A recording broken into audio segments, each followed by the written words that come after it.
MediaTek Dimensity 9000 and Qualcomm Snapdragon 8 generation 1। दोस्तों ये दोनों ही प्रोसेसर अपनी अपनी कंपनीज़ की तरफ से बिल्कुल फ्लैगशिप प्रोसेसर हैं और काफ़ी पावरफुल प्रोसेसर हैं।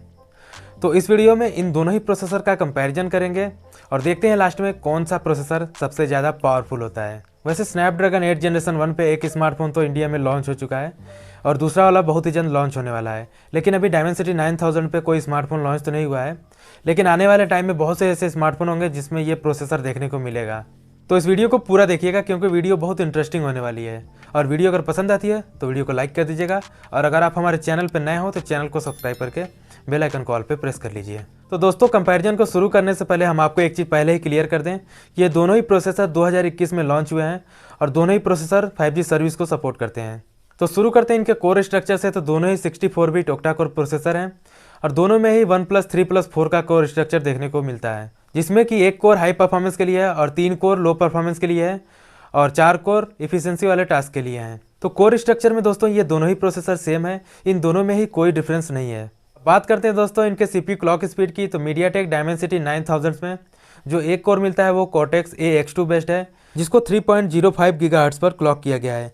और जो 3 कोर मिलते हैं वो कॉर्टेक्स A710 बेस्ड हैं, जिसको 2.85 गीगाहर्ट्ज़ पर क्लॉक किया गया है। और जो 4 कोर मिलते हैं इफिशिएंसी वाले टास्क के लिए वो कॉर्टेक्स A510 बेस्ड हैं, जिसको 1.8 गीगाहर्ट्ज़ पर क्लॉक किया गया है। अब बात करते हैं दोस्तों स्नैपड्रैगन 8 जनरेशन 1 के CPU क्लॉक स्पीड की। तो जो इसमें एक कोर मिलता है हाई परफॉर्मेंस के लिए वो कॉर्टेक्स AX2 बेस्ड है, जिसको 3.0 गीगाहर्ट्ज़ पर क्लॉक किया गया है। और जो 3 कोर मिलते हैं लो परफॉर्मेंस के लिए वो कॉर्टेक्स A710 बेस्ड हैं, जिसको 3.5 गीगाहर्ट्ज़ पर क्लॉक किया गया है। और जो 4 कोर मिलते हैं इफिशिएंसी वाले टास्क के लिए वो कॉर्टेक्स A510 बेस्ड हैं, जिसको 1.8 गीगाहर्ट्ज़ पर क्लॉक किया गया है। तो इन दोनों ही प्रोसेसर में देखा जाए तो दोनों के ही कोर सेम है, लेकिन जो क्लॉक स्पीड है वो 8 जनरेशन 1 की ज़्यादा है as compare to MediaTek Dimensity 9000। अब इनके प्रोसेस नोट की बात की जाए तो MediaTek Dimensity 9000 and Qualcomm Snapdragon 8 generation 1 दोनों ही 4 नैनोमीटर टेक्नोलॉजी पर वर्क करते हैं। तो इफिशिएंसी के मामले में दोनों में कोई डिफरेंस नहीं मिलने वाला है, दोनों ही सेम परफॉर्मेंस देंगे। अब बात की जाए दोस्तों गेमिंग के लिए सबसे इंपॉर्टेंट GPU की, यानी ग्राफिक प्रोसेसिंग यूनिट की।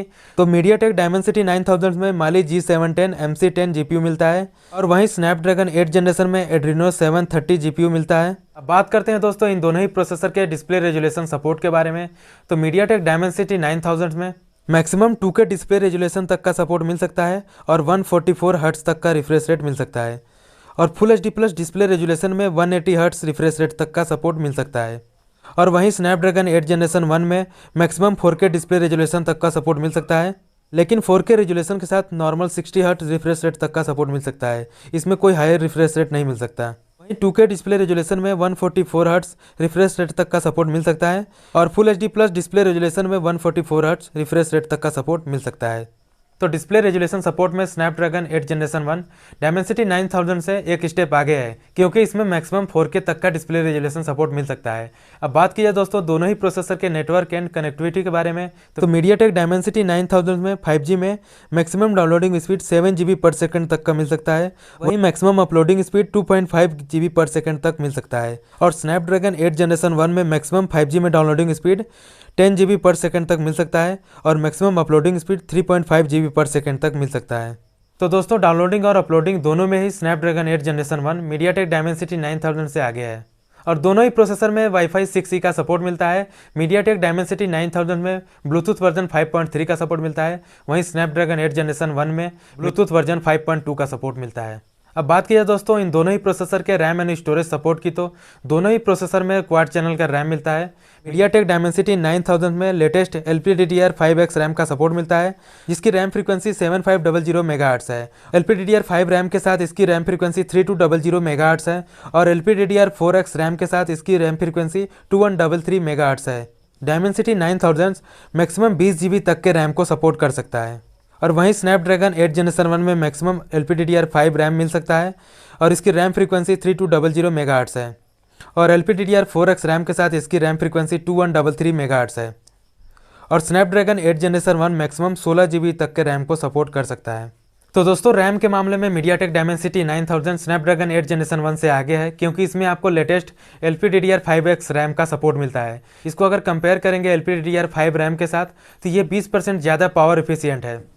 और इन दोनों के ही स्टोरेज सपोर्ट की बात की जाए तो ये दोनों ही प्रोसेसर मिनिमम eMMC 5.1 तक के स्टोरेज टाइप को सपोर्ट कर सकते हैं और मैक्सिमम UFS 3.1 तक के स्टोरेज टाइप को सपोर्ट कर सकते हैं। तो स्टोरेज सपोर्ट के मामले में देखा जाए तो ये दोनों ही प्रोसेसर सेम है, दोनों में ही कोई डिफरेंस नहीं है। अब इन दोनों ही प्रोसेसर के AnTuTu स्कोर की बात की जाए तो ये दोनों ही प्रोसेसर का AnTuTu स्कोर लगभग सेम आता है। दोनों का ही AnTuTu स्कोर लगभग 10 लाख के आसपास ही रहता है। अब ये फ़ोन टू फ़ोन डिपेंड करेगा, किसी मामले में स्नैपड्रैगन 8 जनरेशन 1 आगे निकल जाएगा और किसी मामले में मीडियाटेक डायमेंसिटी 9000 आगे निकल जाएगा। तो AnTuTu स्कोर के मामले में इन दोनों ही प्रोसेसर को हम टाई मान लेते हैं। अब दोस्तों सबसे ज़रूरी कैमरा सपोर्ट के बारे में बात करते हैं, क्योंकि ये किसी भी प्रोसेसर के लिए सबसे इंपॉर्टेंट होता है।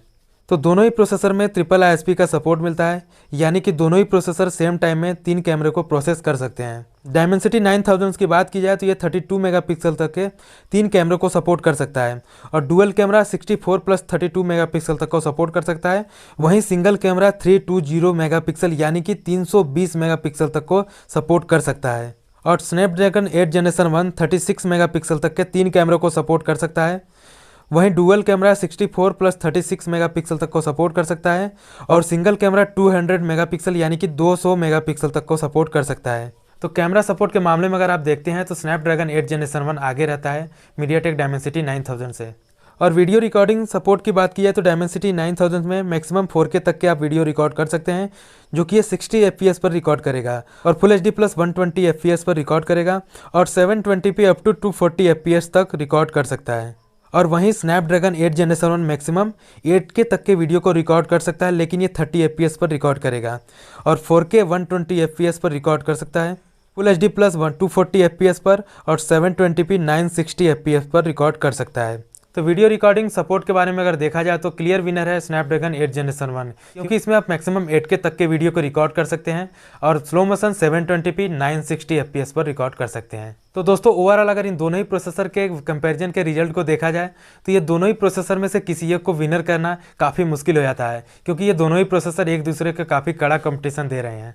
किसी मामले में स्नैपड्रैगन 8 जनरेशन 1 आ गया है तो किसी मामले में डायमेंसिटी 9000।